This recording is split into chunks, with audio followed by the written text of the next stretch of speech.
everyone. I'm Brenda Butner. This is Bulls and Bears. A brand new Bin Laden tape and a drop in jobs both took a big toll on stocks. So why is someone here saying both are actually good news? Let's find out in the Trading Pit. Here they are, the Bulls and Bears this week. We've got Gary B. Smith, Tobin Smith, Scott Blyer, along with Adam Lashinsky and Cheryl Casoni. Pat Dorsey, he'll be back next week, we promise. Welcome to everybody. Well, Wall Street obviously worried over a decline in jobs. You just have to look at the numbers. And that decline was the first in 4 years. A new Bin Laden tape, the first in 3 years. Gary B., you're not worried. Why?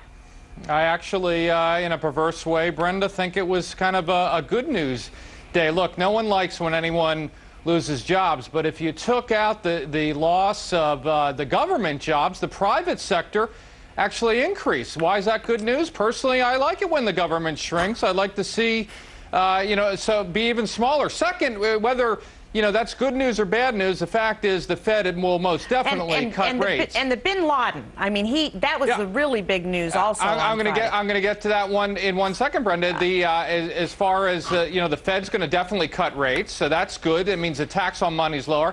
And as far as Bin Laden, look, what did we learn? He's alive. He hates us. He's going to plan some evil act. We've known that for years now.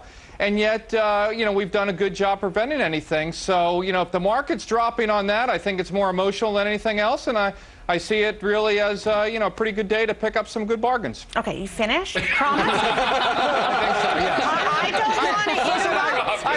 I know with Toby coming behind me, that's my only shot. Actually, I don't want to interrupt the Gary B. show. Actually, we're going to Scott, because do we ignore Bin Laden at our own peril? The market does not care about Bin Laden. They've completely forgotten about terror. Of course they shouldn't, but you can't function in the market being scared of terror. But, I've seen this picture before. 6 years ago, late in the summer, the market peaked. The economy was entering a recession. There was a slowdown. The market was coming down. And then we had a terrorist attack. This is very, very similar. Now Bin Laden's talking. The economy is stumbling into a recession. I've seen all this before. The good news is we're going to get him now. The word is he had an adjustable rate mortgage, and he's got to come out and get a fixed rate mortgage on his cave. So, that's the good news. Well, Toby, it was actually a different Bin Laden. I'm not just talking about his hair color. At one point he said, corporations are the real tyrannical terrorists. It sounds like he's running for Congress or something. I can't believe that Blyer steals my line about him becoming a mortgage broker. I mean, I think Bin Laden sounds like he's more upset that, mortgages changed than he is about, being in a cave for 5 years. Personally, for me, I'm a little more about He talked about taxes, mortgages. He dyed his beard. He's cleaning himself up a little. Not everybody can hear you, Scott. Speak louder. But I do think the issue here is going to be that when we get through this bad news cycle, on Monday, we have a 250-point day if somebody comes out and says, we're still in this post-shock syndrome. So we have thin trade. You have not really active trade. And, I would not worry about it here. We're not going into a recession. Stop making excuses for the market. Adam, are you worried? Well, yeah, I'm worried. I think Gary completely glossed over the jobs news. First of all, manufacturing jobs were down, Gary. Second of all, we all know there's a tremendous amount of pain in the housing sector,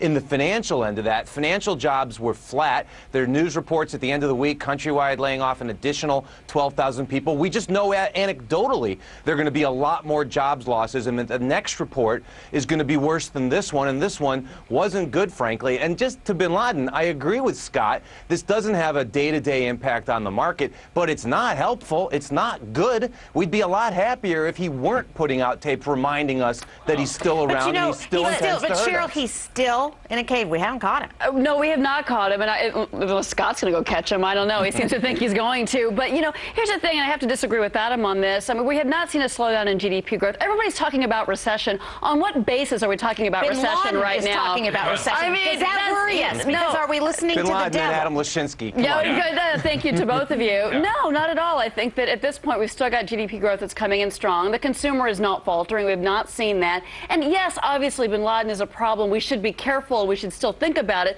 But the market's big terror on Friday was that the Fed wasn't going to cut rates and give them the 100 basis point, 25 basis point, whatever, that they're all betting on come September and by the end of the year. That's the terror on Wall Street Gary right now. B., I'm surprised that Bin Laden actually didn't talk about 100 basis points.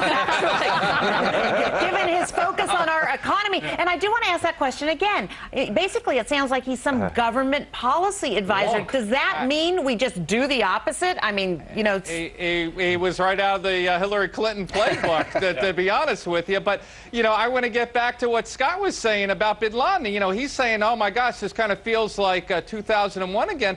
Well, you know, the big difference then is no one was thinking about terror as a threat. Now we're thinking about it constantly. And to Adam's point, I think it's good to see these videos. It reinforces the fact that we need to think about terrorism. And also, I'll add one other thing. You know, Adam brings up, of course, the perma-bear that he is. You know, construction's down, finances down. I'll throw in that education jobs were up, healthcare jobs were up, but retail jobs were up. Adam? And you know, you didn't mention food services. That was up too. I'm not saying that. I'm not saying that the sky is falling. I'm not saying, Cheryl, by the way, that that GDP growth isn't good. And by the way, we all left out that unemployment levels were unchanged at their historically low levels. That's all good. But I'm just saying, Gary, you're painting this rosy picture like everything is hunky-dory, and it's not. Yeah, just let me make one more point, please. We intuitively know that this jobs report was not as bad as it's going to But it was housing jobs. There was nothing in that jobs report that surprised us. It was just the number. They were expecting growth. They got a decline on Friday. Another reason to sell, to take the markets down. I got to hear from our perma-bear. Go. I'm not a perma-bear, but the bottom line is that bull markets are built on economic expansion and credit expansion. We have exactly the opposite now. I beg our viewers to please reposition your 401ks now while you still have a chance, while the market's still very close to highs.